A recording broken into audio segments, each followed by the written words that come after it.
What if the most intimidating person you've ever met is actually the most terrified? What if their grandiosity, their confidence, and their charm are not signs of strength, but the architecture of a desperate defense mechanism? This isn't a story about monsters. It's a journey into the hidden, silent world of emotional survival, and what it reveals will change how you see them and yourself forever. To understand the narcissist, you must first understand the mask. It's not just a facade. It's a masterpiece of self-preservation, meticulously crafted since childhood. Imagine a person who, early on, felt deeply unseen, unvalued, or inadequate. To survive this unbearable feeling, they didn't just decide to act confident. They built an entirely new identity. This false self, the successful, charming, flawless persona, becomes their entire reality.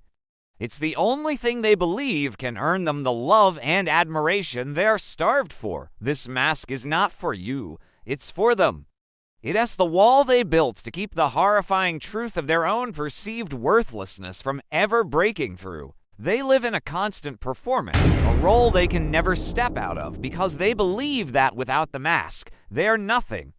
And to a narcissist, being nothing is a fate worse than death. Behind this fortress of confidence lies a landscape of profound emptiness. We call it the inner void. Imagine a vast, hollow space where genuine self-worth should be. This isn't just a feeling of sadness, it's a chronic, gnawing absence of emotional substance. Where you feel joy, they feel a fleeting high.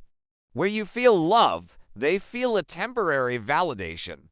Their inner world is a black hole, constantly demanding to be filled from the outside. This is why they need constant admiration, endless attention, and a steady supply of external validation. It's not about ego, it's about survival. The praise and attention are like fuel, temporarily filling the void and quieting the deep-seated shame and terror of being ordinary. They fear being average more than anything, because to them, average means invisible, and invisible means non-existent.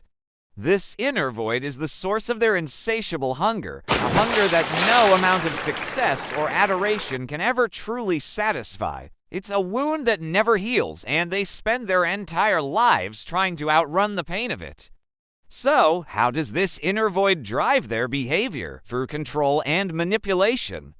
But it's crucial to understand this not as a calculated act of evil, but as a desperate survival strategy. When you're running on an empty tank, you must secure a fuel source. The people in a narcissist's life become that fuel, or what we call narcissistic supply. To ensure this supply is stable and predictable, they must control their environment and the people in it. Love bombing isn't a strategy to trick you. It's them mirroring what they think you want to make you a reliable source of validation. Gaslighting isn't about deliberately making you feel crazy. It's about distorting reality to protect their fragile self-concept from any perceived criticism or threat. When they lie, devalue, or triangulate, they are frantically adjusting the levers of their reality to maintain control. When they feel that control's slipping, it triggers a primal panic. Their manipulations are the frantic actions of a drowning person, pulling others down not out of malice, but out of a desperate, instinctual need to stay afloat. What, then, is the narcissist's greatest fear? It's not losing you. It's not failure. It's exposure. Their deepest terror is the moment the mask shatters and the world sees the frightened, empty person they believe they are underneath. This is why they react with such explosive rage to criticism or accountability. It's not just an argument, it's an existential threat. To them, being truly seen for their flaws, their insecurities, their ordinary humanity is to be annihilated. Their entire constructed reality depends on the illusion of their perfection and superiority. Another profound fear is being replaced or becoming irrelevant. If you move on and find happiness without them, it proves they were not essential. It invalidates their entire narrative of being the most important person in your life. This emotional irrelevance is a direct confirmation of their deepest insecurity, that they are, in fact, disposable. This is why they will go to such lengths to sabotage your future happiness. Your success without them is the ultimate evidence of their own insignificance. This leads us to one of the most confusing and painful experiences. Why do they always seem to return? After the discard, after the silence, just when you're starting to heal, they reappear. This isn't about love or regret. It's about a psychological phenomenon known as hoovering. Remember the inner void? It's a constant. The new supply they found might have run out, lost its novelty, or started to see behind the mask. In their panic to find a stable source of validation, they return to what's familiar and proven. You were a reliable source once, and their mind automatically defaults to that old pattern. They aren't coming back for you, they are coming back for the feeling you gave them. They need to test if they still have control to see if they can still evoke an emotional reaction from you. Your response, whether it's anger or longing, is fuel. It reaffirms their power and temporarily soothes the terror of their own emptiness.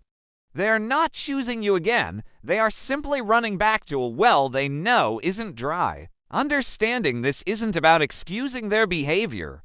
It's about liberating yourself from the confusion and self-blame. The pain you experienced was real, but it was never truly about you. You were not flawed. You were a resource. You were not unlovable. You were simply a mirror reflecting the grand image they needed to see. This knowledge is your power. It moves you from a place of emotional entanglement to a place of clear, objective awareness. When you see the machine behind the mask, you can finally stop trying to fix it, to understand it on a personal level, or to wait for it to change. You can simply let go. True healing begins not when you forget them, but when you finally understand them, and in doing so, you reclaim your own reality, your own story, and your own peace. You were never the problem was the void. And that was never your battle to fight. Thank you for watching.